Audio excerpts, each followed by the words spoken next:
Okay folks, we're down looking at the ankle and the foot, and remembering we are looking at both the bony and the soft tissue components of the ankle and the foot. What do you need to know? Identify the bony osteology landmarks of the hind, mid and forefoot. Discuss the structures and insert into them, and essentially we're talking about ligaments and tendons. Be able to discuss the following movements of the ankle and the peripheral nerves responsible for their innervation. So plantar, dorsiflexion, inversion, eversion, abduction and adduction, and discuss the tarsal tunnel, including its borders. Before we get underway, when we talk about the foot, we talk about the hind foot made up of the talus and the calcaneus.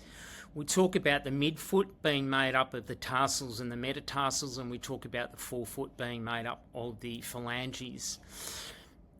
Identifying all of the bones is a requirement. So obviously superiorly we've got tib and fib, and we know there's a joint here. Into the joint that is made up of the tib and the fib, this is referred to as the talocrural joint, is the talus itself, and then inferior and posterior to the talus is calcaneus. Moving anteriorly, we then talk about the tarsals. We talk about the cuboid laterally, navicular medially. And then anterior to the navicular, we talk about the medial, intermediate and lateral cuneiforms, and then lateral to that we talk about the cuboid. Off the tarsals come the metatarsals, and obviously big toe, 1, 2, 3, 4 and 5. This here, by the way, is the styloid process of the 5th metatarsal. Then coming off the metatarsals, we talk about the proximal and distal phalange in the big toe, so digit 1, and then the proximal, middle and distal phalanges in toes 2, 3, 4 and 5 as well. All right, the other thing you need to be able to identify are the ligaments, all right, and the major ones that you need to be able to identify are the anterior talofibular ligament, and that obviously runs from the talus to the fibula. The calcaneofibular ligament, obviously from the fibula to the calcaneus. The anterior talofib, I mentioned that one, sorry, I apologise. The anterior inferior tibiofibular ligament, obviously from the tib to the fibula. So it's anterior and it's inferior on the tib and the fib. And then from a medial perspective, you need to be able to identify what is collectively referred to as the deltoid ligament. So that is made up of these 3 bands, which are coming off the tibia and inserting into the calcaneus and also into the talus as well. The plantar fascia we're going to look at separately in just a moment. Okay, just move that out of the road. We're going to have a look at the muscles of the foot. Now, when we talk about the muscles of the foot, we talk about different layers. We talk about those that are on the superior aspect of the foot, i.e. the dorsal group, and those that are on the inferior aspect of the foot, and we refer to those as the plantar group. These are the muscles that we're about to look at are referred to as intrinsic, meaning that when we talk about intrinsic in anatomy, we make reference to a structure starting in one location and finishing in the same location.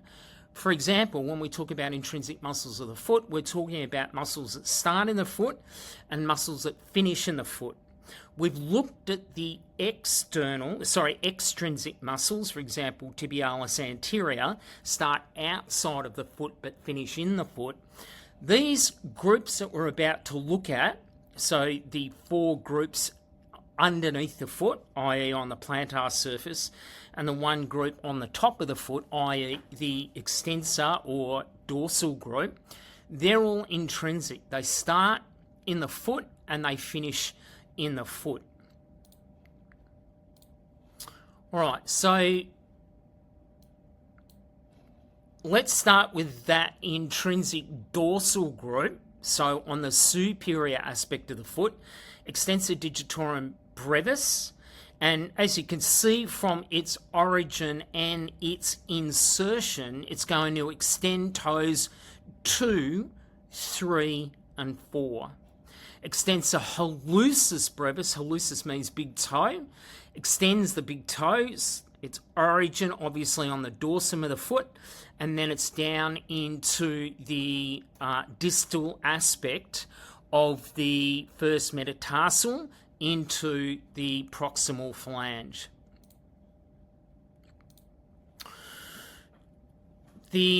Now we move into the muscles on the plantar surface of the foot, and as mentioned, there are 4.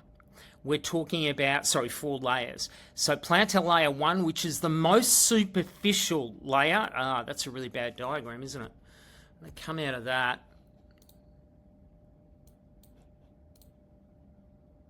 Sorry, folks, it does this sometimes when it downloads. Yeah, that's a bit better.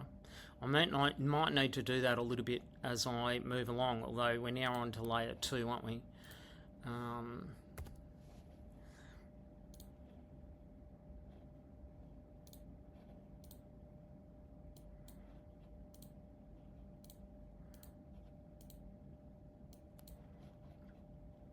All right, as I said, I might need to move around a little bit. All right, plantar layer, number 1, most superficial, right? So on the sole of the foot. Abductor, so away. Hallucis, the big toe, so moves the big toe away from the others. Abductor hallucis. Flexor digitorum brevis flexes the toes of 2, 3, 4, and 5. And then abductor digiti minimi. Digiti minimi meaning the small toe, so the 5th digit. And abducts moves that away from the others. Abductor digiti minimi.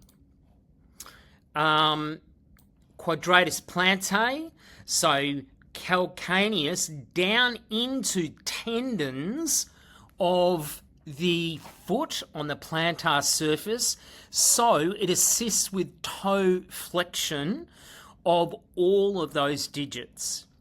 The lumbricals flex the base joints and straighten the middle ends of the small toes. So we are talking essentially about flexion of the foot, and there is some straightening, but let's just stick with flexing of the foot. That's another one. Again, sorry guys, sometimes when you download it, it does this. All right. So, flexor hallucis brevis, see its origin, see its insertion, flexes a big toe. Adductor, ad means towards, right? So it's actually, and this diagram doesn't show it all that well, but is actually adducting the toe towards the midline. So this is a reference to the big toe in reference to the midline of the body. Flexor digiti minimi flexes the smaller toe. The dorsal interossei spread the toes apart, abduction, so opens the toes up. And the plantar interossei do exactly the opposite. They pull the toes together. All right, and something else we need to mention is the plantar fascia on the underside of the foot. And this plantar fascia runs from the calcaneus into the toes, all right?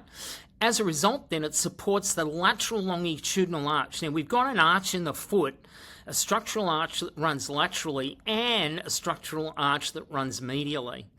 And as a result then, the plantar fascia supports that lateral arch. It also protects the neurovascular bundle, which is between the fascia and the plantar surface of the foot, and creates both strength and plasticity. In other words, it has a level of elastic behaviour about it, which does both. It provides support for the arches and the base of the foot, but also allows some flexibility when you are taking a step.